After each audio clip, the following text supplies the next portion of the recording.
Salut les abeilles, salut à tous. Alors aujourd'hui, vidéo de présentation de matériel. Ça faisait un moment que que je n'avais pas fait de vidéo de présentation. Aujourd'hui, bien sûr, on va parler du Yaesu VX8 et son variant, le VX8E, qui est quasiment le même poste, hein, il n'y a pas trop de différence. Donc tout d'abord, je remercie Adrien de m'avoir prêté cette radio qui va me permettre de tourner cette vidéo et les prochaines vidéos consacrées à ce modèle qui est pourtant un modèle phare et qui malheureusement est inexistant sur YouTube. On a beau chercher, je n'ai pas trouvé beaucoup de vidéos consacrées à la présentation et au fonctionnement de cette radio. Donc l'idée, c'est vraiment de vous proposer une vidéo de présentation aujourd'hui et d'autres vidéos prochainement sur le fonctionnement de cet appareil et les différentes possibilités de ce modèle-là. Donc c'est parti, on commence. Donc le Yaesu VX8 fait partie forcément de la famille Yaesu des VX. Donc vous savez que moi j'ai déjà le VX7 que vous connaissez déjà un petit peu.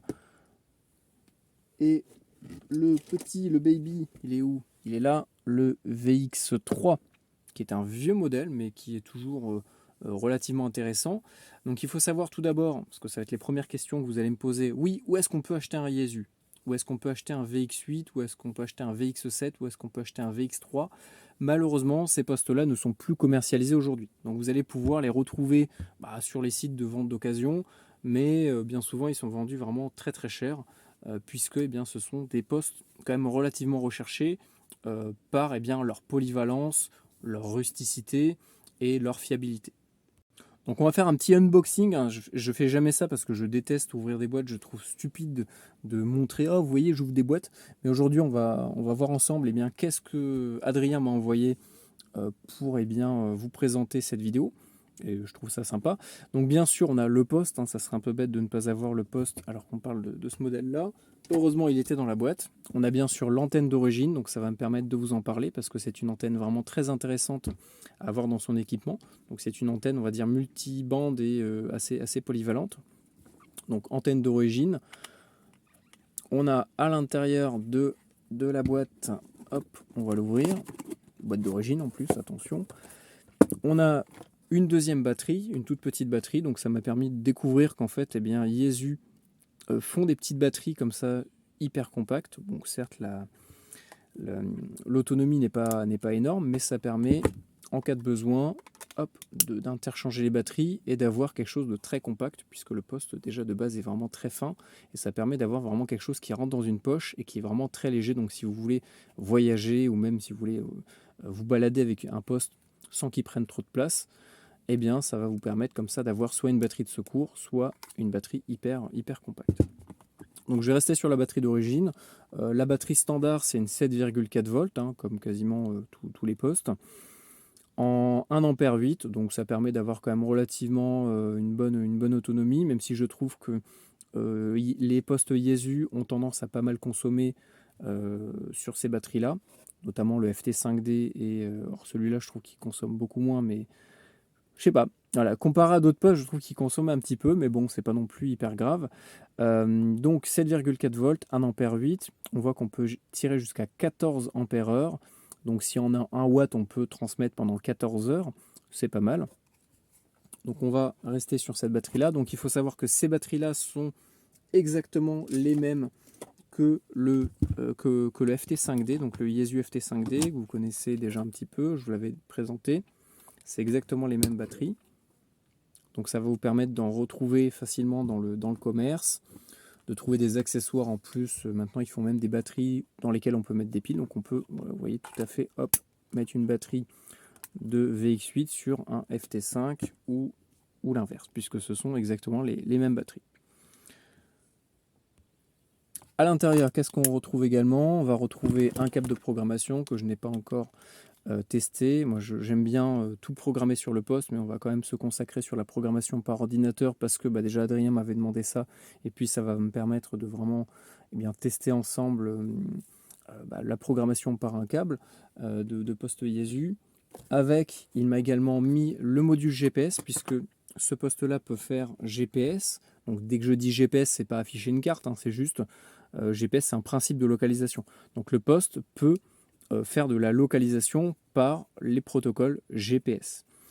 Pourquoi? Parce qu'il fait également l'APRS. On va voir également ce que c'est que l'APRS. Donc pour ajouter le petit module, eh bien, il vous faut le connecter au-dessus, au niveau de la prise de connexion. Donc on enlève le petit capuchon qui permet de faire l'étanchéité du poste, puisque le poste est étanche. On en parlera juste après. Vous le vissez et voilà, vous avez votre module GPS de connecté et d'opérationnel. Alors ce qui est bien, et j'ai cru que ce n'était pas le cas, c'est que la prise ici, c'est vraiment que pour de la data.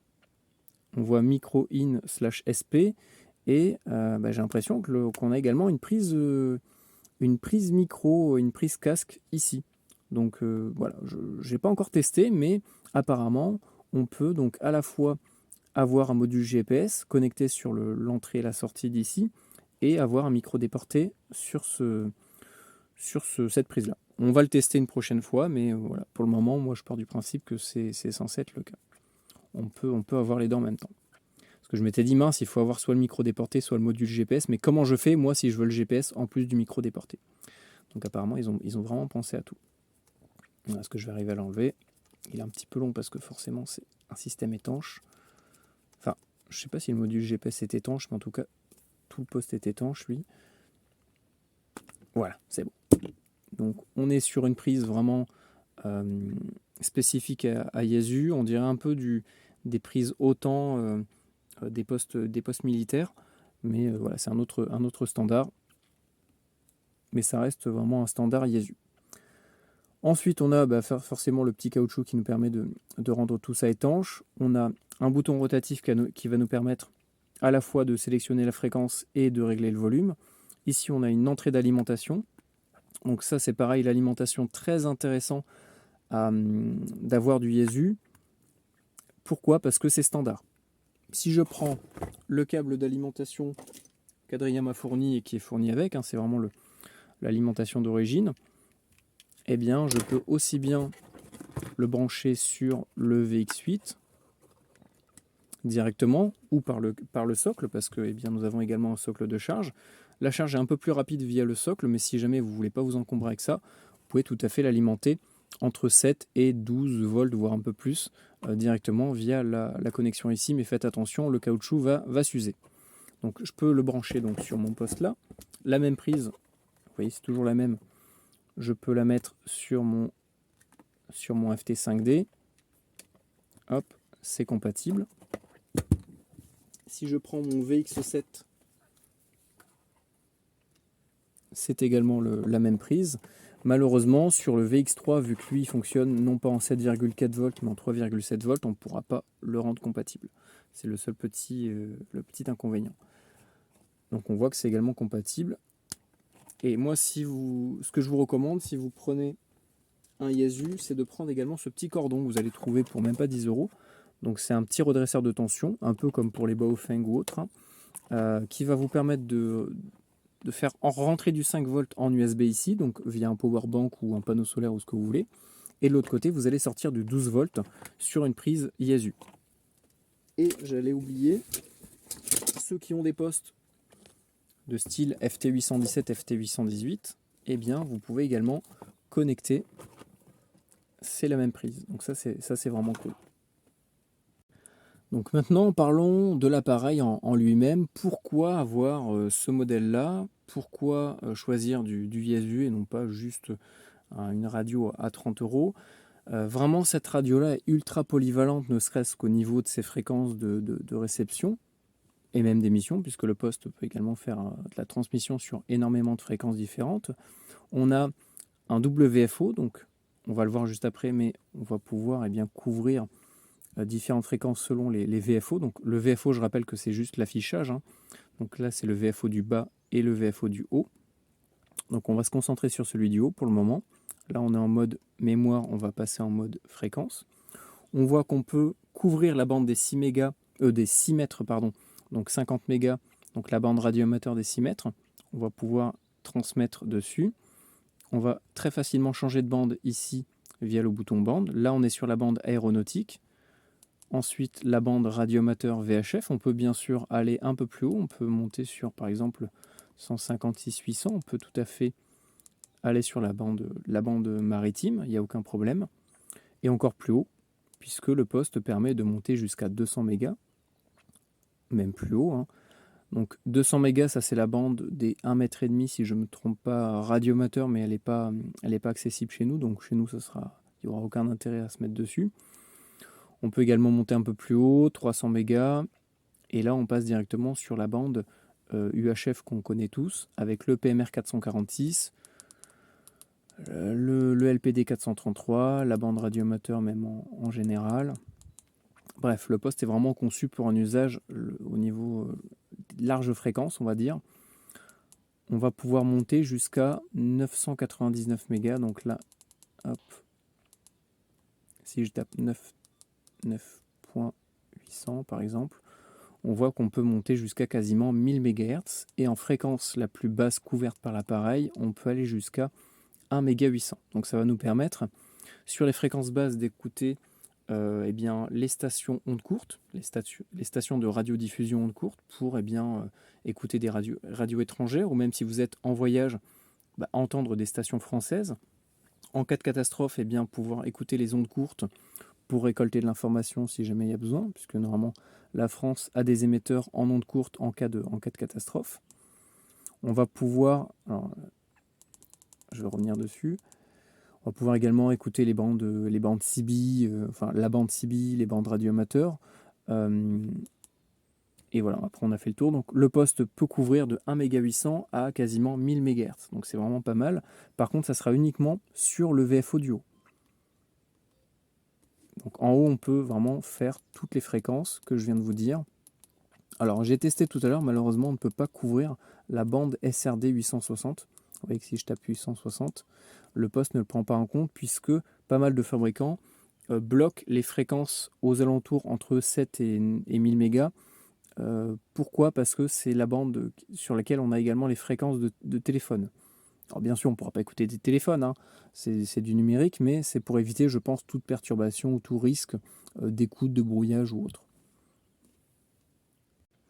Sur le VFO du bas, lui, sur celui-là, on va pouvoir écouter donc le 6 mètres, la bande aéronautique, la VHF haute et l'UHF, jusqu'à 471. Donc on va pouvoir aller de 50 à 471 MHz. Le poste dispose d'une double veille. On voit qu'on a deux affichages séparés avec deux barres graphes différents. Si j'ouvre le squelch, on voit qu'on a bien deux barres graphes différents qui s'affichent. On a plus de, je crois que c'est 4 ou 500 mémoires à l'intérieur de l'appareil. C'est quand même pas mal. Ça va vous permettre d'organiser vos différentes fréquences comme vous voulez. Vous avez également des banques de fréquences. On verra ça une prochaine fois. Je suis en train de me pencher là-dessus. Ça va vous permettre de stocker vos mémoires selon des usages précis, selon ce que vous voulez. Donc par exemple, vous allez pouvoir faire une bande radioamateur sur laquelle vous allez avoir toutes les fréquences de toutes les bandes radioamateurs, une bande maritime, une bande PMR 446, une bande aéronautique, une bande de ce que vous voulez. Ça va être à vous d'organiser vos fréquences par bande, ce qui vous permettra de scanner ou même de tout simplement avoir un raccourci, d'accéder plus rapidement à certaines fréquences, ou tout simplement de bloquer l'appareil sur certaines mémoires pour que la personne qui l'utilise ne puisse pas faire n'importe quoi avec. Donc je ne l'ai pas dit, mais ça se voit, le poste donc est submersible, c'est-à-dire qu'on peut l'introduire dans l'eau pendant un certain temps à une certaine profondeur sans le faire péter en fait, tout simplement. Donc le poste peut résister à, je crois que c'est 30 minutes à 1 mètre de profondeur, à revérifier. Donc idéal pour un usage par exemple en marine. Il faut savoir que certains Yaesu, alors je n'ai pas encore vérifié pour le VX8, mais ça sera le sujet d'une prochaine vidéo. Le VX7, lui, je sais qu'il est programmé par défaut. Il a à l'intérieur de ses mémoires les canaux marines. Donc il est homologué pour un usage marine. Vous voyez qu'il est également étanche. Donc ça veut dire que normalement, par défaut, avec votre Yaesu, vous allez pouvoir, normalement, théoriquement, si les régulations, les lois de votre pays vous le permettent, d'utiliser votre Yaesu VX8 sur la bande maritime VHF. Puisque chez nous, c'est légal, puisque le poste est non ASN et a une puissance inférieure à 7 watts. Ce poste dispose vraiment d'une multitude de fonctions. Les réglages sont tous, on peut vraiment tout régler. En plus de la double veille, nous avons ce qui moi vraiment m'intéresse, c'est la triple veille, ce qui n'est pas dispo sur beaucoup d'appareils. Je sais que ça y est sur le VX7, sur le VX8, sur le Woksung KGUV9D ou KGUV9K. Donc ça va nous permettre, qu'est-ce que c'est la triple veille? Ça va nous permettre, en plus d'avoir la double veille active sur l'écran, avec le VFO1 et le VFO2, à tes souhaits, d'avoir également une autre veille en plus. On va pouvoir veiller une troisième fréquence en parallèle, directement via un raccourci. Donc on fait fonction et DW, c'est Dual Watch.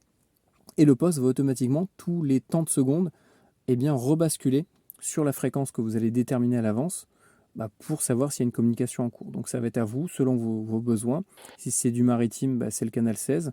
Si c'est du 446, ça va être le canal 8. Si c'est autre chose, ça va être à vous de déterminer le canal à veiller en priorité.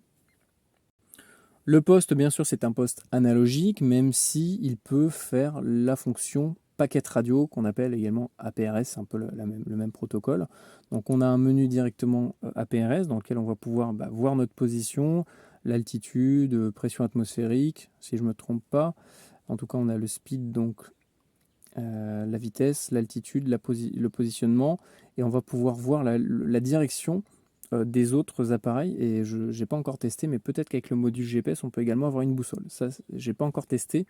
On le testera dans une prochaine vidéo. Ici, on peut voir l'historique des stations qui ont été reçues en APRS. Donc moi, j'avais fait des tests avec mon FT5D. On voit que ça décode bien l'APRS. On fera des tests à l'occasion sur la bande radio amateur, uniquement bien sûr en réception pour tester le décodage.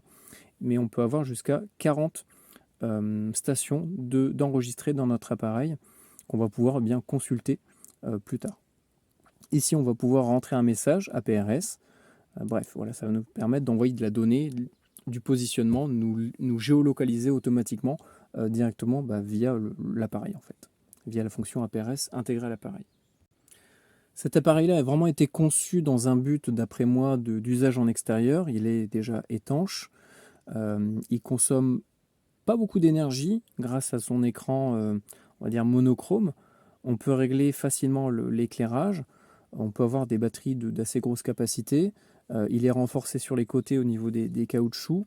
Bref, on sent que c'est quand même du matos vraiment très solide qui est vraiment fait pour un usage en extérieur. Donc d'après moi, idéal pour les gens qui veulent voyager, faire de l'aventure, du trek, ou même tout simplement des radioamateurs, puisqu'il faut savoir que ces postes-là sont avant tout destinés à un marché amateur et non pas professionnel. Mais ça peut tout à fait, d'après moi, convenir à un usage pour du voyage dans des zones assez désertiques ou assez froides, assez chaudes, puisque le poste est vraiment fait pour endurer certaines conditions climatiques. Donc au niveau des fréquences couvertes, je ne l'ai pas dit tout à l'heure, mais on va pouvoir également débloquer le poste en émission. Alors attention, je ne dis pas que c'est légal, mais on va pouvoir normalement transmettre avec ce poste-là sur énormément de fréquences. Donc bien sûr, respecter les lois de votre pays. Donc pour ça, cette fois, on va passer sur une charge fictive. Au moins, on ne pourra pas dire que je fais n'importe quoi ou que je n'ai pas envie de perturber tout simplement les fréquences. Donc on va voir un petit peu sur quelle fréquence on va pouvoir débloquer l'appareil. Alors j'ai pas encore vraiment regardé comment est-ce qu'il fallait le débloquer. Moi, il me l'a envoyé débloqué, Adrien. Mais on pourra regarder ensemble à l'occasion sur comment s'effectue le débridage de l'appareil pour la partie émission. Donc bien sûr, ne rêvez pas, sur les fréquences très hautes, on ne peut pas transmettre. Sur les fréquences très basses également. Par contre, à partir de 50 mégas, là où vous avez la valeur de puissance, donc L1 c'est la puissance basse, ça doit être aux alentours des 300 mW d'après moi, là on va pouvoir transmettre. Donc, on voit que le poste peut bien passer en émission, on voit qu'au niveau des VFO, on a deux affichages séparés au niveau des LED, puisque c'est vraiment un peu comme si on avait deux appareils en un, on a vraiment deux VFO séparés, donc on va pouvoir voir sur quel VFO on reçoit ou on transmet, on va pouvoir les isoler, basculer de l'un à l'autre. Là, on voit qu'on est sur le A, donc celui du haut, ou le B, celui du bas. Si on reste appuyé, on rebascule sur la double veille. Donc le 50 mégas, on peut transmettre dessus. La bande aéronautique civile, on va pouvoir... Ah, alors là, sur le 112, on ne peut pas. J'avais fait des tests un peu plus haut, on peut. Donc si par exemple je teste 120, alors bien sûr, je suis sur une charge fictive et je me cale un peu à côté. on voit que le poste peut transmettre. On va tester, voir si le poste transmet bien un signal en AM, puisque des fois les postes nous affichent qu'il y a de l'émission, mais en fait ils ne transmettent rien du tout.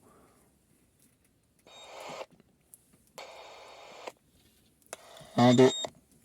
Le son est un peu saturé, mais on voit qu'on peut transmettre sur la bande aéronautique civile. Donc idéal, uniquement dans un cadre de détresse. Donc c'est pour ça que je dis idéal pour les gens qui voyagent, par exemple, ou pour les preppers, qui veulent des radios vraiment solides, costauds, qui sont ultra polyvalentes. Je pense que vraiment c'est l'un des modèles à vraiment viser. Certes, ils sont pas accessibles à toutes les bourses, mais ça permet vraiment d'avoir un poste qui fait absolument tout. Donc là, en cas de détresse, si vous êtes en voyage perdu en plein milieu d'un désert, eh bien vous allez pouvoir normalement lancer un appel de détresse directement sur la fréquence internationale de détresse qui est le 121.5. Moi je m'étais mis un peu à côté, même si je sais que ça transmet sur 10 cm à la ronde, mais voilà, c'était quand même pour le principe. On peut, transmettre sur le 121.5 et demander de l'aide. Sur les fréquences plus hautes, comme par exemple la marine, canal 16, donc canal d'appel et de détresse, on peut également transmettre dessus, il n'y a aucun souci, en FM. Alors au niveau des modulations, c'est vrai que je ne l'ai pas dit juste avant, parce que je retourne la vidéo et tout à l'heure je l'avais dit et j'ai cru que je l'avais dit dans celle-là. Au niveau des modulations radio, par contre, on est sur Narrow FM, donc la FM, on va dire, basique. Non, c'était pas ça. Si. AM, donc ça, l'AM, ça va être plus pour les stations ondes courtes, pour la CB, pour l'aéronautique. Et le Wide FM, ça va être pour la radio commerciale, donc RTL2, Énergie, toutes ces choses-là. Voilà, vraiment la radio habituelle. Mais Wide FM, c'est vraiment de la FM large, d'où le nom.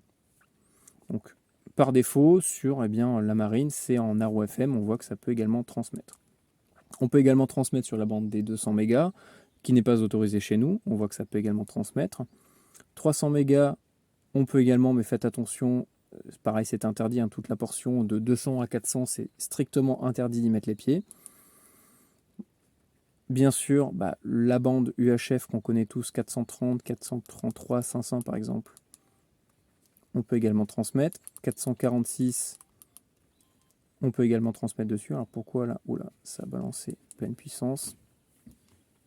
On voit qu'on peut également transmettre dessus, donc nickel. Plus haut, c'est que là, qu'est-ce qu'il m'a fait? Ah, je suis en mode mémoire. C'est pour ça. Donc 446, on peut. 555, on peut. Alors, je sais pas qu'est-ce qu'il y a vraiment à écouter là-dessus. Il n'y a pas grand-chose. Alors voyons voir jusqu'à où on peut transmettre concrètement. Si on fait 560, est-ce qu'on a toujours... Ok, on peut toujours. 580... Ah, 579. Voilà, on peut aller jusqu'à 579 mégas en émission, quoique j'ai l'impression que ça... Ah non, on est en wide. Non, on peut plus. Alors, il m'affiche le voyant comme quoi je peux régler la puissance, mais je ne peux plus transmettre. De toute façon, sur ces fréquences-là, il n'y a aucun intérêt à transmettre dessus. Et bien sûr, sur le 900 mégas, on ne peut pas du tout. Au niveau du clavier, on a vraiment des raccourcis pour vraiment les fonctions les plus primaires, les plus importantes. Là, on a un deuxième sélecteur. Donc ici, on peut changer les fréquences, mais on peut également se servir des boutons pour changer les fréquences. L'avantage, c'est qu'on peut également lancer directement le mode scan en appuyant sur le bouton bas ou haut. Ça permet de lancer le scan. Bouton verrouillage directement sur le bouton pour allumer. Donc ça permet facilement de bloquer la radio pour pas faire n'importe quoi dessus. On voit que là, rien ne se passe. Au niveau, je ne sais pas si je l'ai dit, mais sur le côté, donc on a un bouton donc PTT. Donc le bouton appuyé pour parler, que tout le monde connaît. Monitor ou tone call. Donc monitor, c'est ça. Le tone call, c'est l'envoi de tonalité pour l'ouverture d'un relais, comme par exemple le 1750 pour les relais radioamateurs. Le bouton volume qui nous permet directement de régler, en restant appuyé, le volume du poste. Mais je crois que je l'avais déjà dit, je ne sais plus parce que j'ai tourné la vidéo plusieurs fois. Et le bouton F, fonction ou write, pour écrire. Donc c'est pas écrire des mots. Donc fonction, c'est pour activer des fonctions en plus qui sont réglées, déjà paramétrées sur les boutons. Et W, c'est tout simplement pour enregistrer une nouvelle fréquence en restant appuyé sur le bouton. Donc on verra ça dans une prochaine vidéo de comment paramétrer sa radio, comment la régler, etc. Donc au niveau du clavier, vous voyez que par défaut, en blanc, vous avez les fonctions que vous avez par défaut lorsque vous appuyez directement sur le bouton. Donc bande, je change la bande de fréquence. 1, ça tape 1, tout simplement. 2, 3, mode. Donc le mode, c'est le mode de modulation. Donc FM, AM, Wide FM ou automatique. HM, RV. Alors HM, qu'est-ce que c'est déjà? Je sais pas. Je ne connais pas encore tous les boutons par cœur. RV, à mon avis, c'est reverse. C'est pour inverser la fréquence d'émission et de réception pour des usages par relais. VM, c'est tout simplement la même fonction que sur le Baofeng, hein. C'est VFO/MR, donc mode fréquence, donc V, ou le mode mémoire M. Donc, par ce bouton-là, je vais directement basculer des mémoires de l'appareil au mode fréquence. Je vais mettre une antenne si je veux au moins. Hop. Parce que si c'est à pleine puissance. Parce que malheureusement, il a programmé avec les puissances hautes, donc je ne peux pas mettre la charge fictive. Après, ici, on a le bouton qui permet d'envoyer des tonalités. Ça, c'est pour des fonctions un peu plus avancées sur les bandes radioamateurs. Et puis voilà. Après, par le bouton fonction, on peut activer. Vous voyez qu'on a le petit F. Et ça nous permet d'activer, par exemple, le step. On va venir directement régler le step à partir du clavier. Si on fait fonction code, on va pouvoir régler le code à l'envoi, le type de squelch, la RTS, le skip. Donc ça skip, c'est pour esquiver la fréquence qui nous perturbe en scan, mode répéteur, etc., etc., réglage de la puissance. Tout ça, on va pouvoir directement l'activer par le bouton fonction et l'appui du bouton qui nous intéresse. Donc voilà, c'est vraiment un petit poste très intéressant. Il faut certes pouvoir le trouver, hein, pas très cher et en bon état, mais voilà, c'est un poste qu'on va pouvoir très facilement modifier. Vous voyez qu'ici on peut normalement, je crois que c'est à partir de là qu'on va pouvoir le débloquer. On enlève le petit opercule et on va venir souder ou dessouder certains plots. Alors moi je l'ai pas fait sur celui-là, hein, c'était je crois d'origine. Mais voilà pour la petite présentation du VX8, donc vraiment un poste très intéressant. Donc maintenant, à qui je le recommande ce poste-là? Moi je le recommande aux amateurs radio et aux radioamateurs qui veulent faire de l'écoute et qui veulent avoir un poste qui permet de couvrir énormément de fréquences. Vous voyez qu'on peut aussi bien écouter du radioamateur, de l'aéronautique, des ondes courtes, de la CB, de tout ce que vous voulez. C'est vraiment ultra polyvalent. Donc aux radioamateurs, aux amateurs radio, aux gens qui font de l'écoute, aux gens qui pratiquent des activités en extérieur et qui veulent avoir une radio performante et solide, robuste, fiable. Yaesu, c'est vraiment une marque qui a fait ses preuves et qui fera, je pense, d'après moi, toujours ses preuves. Des preppers qui veulent également s'équiper d'une radio d'évacuation, par exemple, à mettre dans le sac à dos qui permet de quasiment tout faire et de couvrir quasiment toutes les bandes en cas de besoin. Émission-réception, bien sûr. Ou tout simplement un veilleur radio qui a besoin d'un poste performant lors de sa veille pour pouvoir écouter aussi bien les fréquences de détresse que radioamateurs, que public, etc. Donc voilà, vraiment un poste très intéressant. Je vous dis, moi j'ai déjà les d'autres Yaesu, hein, VX7 et VX3 et FT5D. C'est vraiment des postes, j'y vais les yeux fermés, il n'y a aucun souci à se faire par rapport à ça. C'est du matériel qui est vraiment fait pour être utilisé dans des conditions vraiment très compliquées. Donc ouais, voilà. Et aussi aux gens qui voyagent, si jamais vous voyagez, ça peut être vraiment très intéressant d'avoir un poste comme ça qui couvre énormément de fréquences, même si selon les pays, faites vraiment attention à ça. Les douanes peuvent être vraiment très tatillons sur les postes qui sont débloqués en fréquence en réception et en émission. C'est surtout l'émission qui les intéresse. Donc voilà, à la rigueur, laissez-les bloquer sur les bandes radioamateurs, ayez une licence, ça vous permet d'être vraiment tranquille pour voyager. Si vous n'avez pas de licence, restez sûrement sur des fréquences autorisées partout dans l'Union européenne ou dans le monde. Si vous voulez vraiment uniquement accéder qu'aux fréquences de détresse maritime ou aéronautique, à la rigueur, moi ce que je vous recommande de faire, c'est tout simplement d'acheter des postes faits pour ça. Donc une vraie VHF marine qui est faite que pour ces fréquences-là, qui est bloquée que sur ces fréquences-là, ou un poste aéronautique. Ça peut s'acheter chez nous, hein, n'importe qui peut en acheter. L'usage, bien sûr, est réglementé. Il faut vraiment faire très attention à la transmission. Dès que je parle d'usage, c'est transmission. Attention, ne me faites pas dire ce que je n'ai pas dit. Donc voilà, si vous voyagez, ça peut être intéressant. Faites quand même attention au règlement des pays en question. Mais ça peut être une solution vraiment très intéressante si vous voulez avoir vraiment un poste compact, polyvalent, qui répond à énormément de besoins, qui est vraiment robuste et fiable. Donc voilà, je ne vais pas m'étendre plus longtemps sur quoi choisir pour du voyage. On pourrait même faire des vidéos complètes sur quel poste choisir au singulier ou au pluriel lorsque vous partez en voyage, par rapport aux différents règlements, etc. Et comment lancer un appel de détresse en cas de besoin en restant dans le cadre légal. Et voilà, vraiment ce poste-là, en France en tout cas, c'est vraiment très intéressant. Puis on ne vous embêtera pas, c'est vraiment un poste amateur. Tant que vous ne transmettez pas sur n'importe quelle fréquence en faisant n'importe quoi, normalement il n'y a aucun souci. Mais voilà, quand même, restez respectueux du spectre radio. On verra une prochaine fois, donc vraiment tous les réglages des boutons, on verra les menus, on verra l'APRS, on verra tout ça, ne vous inquiétez pas, toute la programmation. L'idée c'est vraiment de faire un maximum de vidéos sur ce modèle-là avant de le renvoyer à Adrien, donc voilà. Je le remercie encore une fois de m'avoir fait confiance et de m'avoir envoyé le petit Yaesu.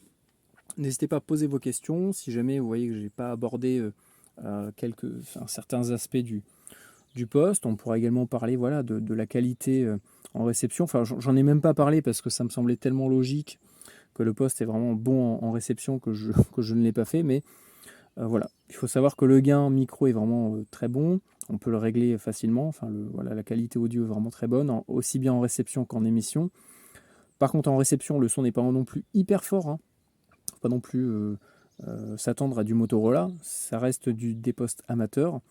Mais voilà, en extérieur, ça peut amplement faire l'affaire. Voilà. Au niveau du squelch, c'est vraiment très sensible. Moi, j'ai aucune remarque à faire, contrairement par exemple au FT 5D que je trouve vraiment pas très bon au niveau de la réception. Lui, le VX8 est vraiment pas mal en réception. Et puis voilà, hein. L'autonomie n'est pas trop mal. Je trouve que les Yaesu consomment quand même un petit peu d'énergie comparé à d'autres modèles, mais bon, ça reste vraiment négligeable. Surtout si vous avez une deuxième batterie à côté et de quoi les recharger, il n'y a pas trop de soucis à se faire. Voilà, donc en général, moi je dirais que c'est vraiment un poste très intéressant. Certes, relativement cher, pas facile à trouver, mais une fois qu'on l'a trouvé, une fois qu'on a trouvé la perle rare, on peut vraiment se faire plaisir, et aussi bien en écoute que si vous avez la possibilité de transmettre avec. Voilà, donc ceux qui seraient tentés de me demander est-ce qu'on peut transmettre sur la CB avec, non. C'est à partir du 50 mégas qu'on peut transmettre. En dessous de 50 mégas, par exemple sur les bandes libres 40 mégas, on peut pas transmettre avec, hein, malheureusement, contrairement au VX7 qui lui peut le faire. Donc voilà, n'hésitez pas à poser vos questions. Si vous avez des suggestions pour les prochaines vidéos sur le VX8, si vous en avez un ou si vous voulez qu'on parle de certains aspects de l'appareil, il n'y a aucun souci. Faites-le en commentaire. Et puis voilà, je vous dis à très bientôt pour la suite.